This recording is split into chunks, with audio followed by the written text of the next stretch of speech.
રાજકોટ ગ્રામ્ય જિલ્લામાં ગિફ્ટનો લાલચ આપીને અને લોકો સાથે છેતરપિંડી કરવાનો એક બનાવ બન્યો હતો, જેમાં ફરિયાદી જસદણના હતા. આ સંબંધમાં સાયબર પોલીસ સ્ટેશનમાં 3 ઓગસ્ટના રોજ 2026ના રોજ બીએનએસની કલમ અને આઈટી એક્ટની કલમ મુજબ એક ગુનો દાખલ કરવામાં આવ્યો, જેની તપાસ સાયબર પોલીસ સ્ટેશનના પીઆઈ રવિ ગૌતમ સાહેબ કરે છે. એની સાથે સાથે પીએસઆઈ અનિરુદ્ધ કામલિયા એ બંને ઇન્વેસ્ટિગેશનમાં હતા. આ કેસમાં ફેક જો વિદેશી મહિલાના નામ ઉપર ફેક ફેસબુક આઈડી બનાવીને એની સાથે મિત્રતા કરીને પછી આને લાલચ આપીને કે અમારો દુનિયામાં કોઈ નથી, હું તમને આ વસ્તુ આપવા માંગુ છું, આ વસ્તુ આપવા માંગુ છું, આ કરીને પછી કે દિલ્હી કસ્ટમથી અમે બોલીએ છીએ તમારા ગિફ્ટ જર્મનીથી આવી ગયા અને તમારે ગિફ્ટ લેવા હોય તો એટલા પૈસા આપો, આમ કરીને 6 લાખથી વધારે રૂપિયાનું આપણા અરજદાર સાથે છેતરપિંડી કરી નાખી.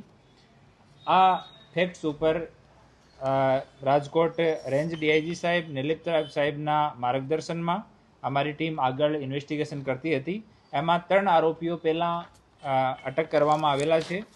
આમાં એન્જલ છે, આ ઘાનાની રહેવાસી છે, ડેનિસ તંજાનિયાનો રહેવાસી છે અને જોસેફ વેલેન્ટાઇન ઓ સાઉથ સુડાનનો રહેવાસી છે. 3 આરોપીઓનો ધરપકડ થઈ હતી. એની ટ્રેવલ હિસ્ટ્રીની, એના પાસપોર્ટ્સની, બીજા દેશની કોઈ નાગરિકતા ધરાવે છે કે કેમ, આમ તમામ વસ્તુઓની તપાસ હાલ ચાલુ છે. આ ક્રમમાં જો એટીએમથી પૈસા ઉપાડતો હતો એના સ્ક્રિપ્ટ તૈયાર કરતો હતો. આ લોકોનો એમ એવો છે કે એ કોઈ માણસનું કેરેક્ટર ડિસાઇડ કરે, આ કેરેક્ટર ડિસાઇડ કરીને કે આ માણસ સવારથી સાંજ સુધી શું કરી શકે, આ હિસાબથી જો ભોગ બનનાર હોય એની સાથે વાત કરતા હોય કે હું જેમ કે એક માણસ ના ફોટો લઈ લીધા, એના સવારમાં કોઈ એરપોર્ટ ઉપર ગયો તેના વિડીયો ડાઉનલોડ કરી લીધા, પછી ફરિયાદી સાથે એમ જ વાત કરે કે હું એરપોર્ટ આવ્યો છું અને ઇન્ટેન્શનલી ફરિયાદીને વિશ્વાસમાં લેવા માટે એ લોકો વિડીયો મોકલતા હોય છે.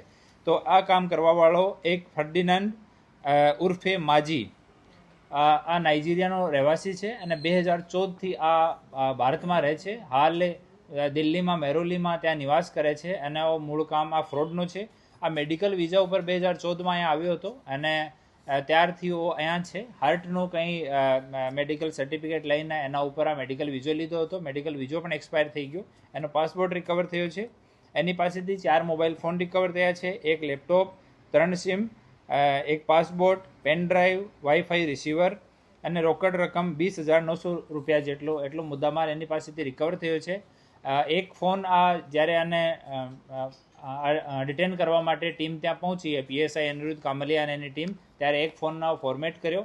આ ફોનને અને બીજા ફોન્સને અમે લોકો એફએસએલમાં મોકલી દયા છે અને એનો ઇન્વેસ્ટિગેશન કર્યા પછી આગળ અમે લોકો વધવાના છીએ. આનું મૂળ કામ જે છે ને આ પૈસા વિડ્રો કરવાનો હતો અને સ્ક્રિપ્ટ તૈયાર કરીને અને જે બીજી છોકરીઓ છે એની ગર્લફ્રેન્ડ હતી, પહેલાં જો અરેસ્ટ કરી હતી આ એન્જલ, એની એક્સ ગર્લફ્રેન્ડ છે. આ માર્ચમાં બંનેનો બ્રેકઅપ થઈ ગયો. એ બંને મળીને આ કામ એ લોકો કરતા હતા અને આ સોફ્ટવેરથી પાર્સલના ફોટોગ્રાફ પણ તૈયાર કરતો હતો. જેમ કે આપણે જસદનવાળો આપણો ભોગ બનનાર છે તો એનું નામ, એનો સરનામો પૂરો લખીને એક વ્યવસ્થિત પાર્સલ લખીને એનો ફોટો પાડીને મોકલતા હતા કે અમે દિલ્હી કસ્ટમથી બોલીએ છીએ, તમારો આ પાર્સલ આવ્યો છે, આમ વેલ્યુએબલ સામાન છે, તાકી માણસને કોઈ આના ઉપર ડાઉટ નહીં જાય કે એ લોકો છેતરપિંડી કરનાર છે. તો આ હિસાબથી હાલ સુધીમાં 4 લોકો અટક થયા છે.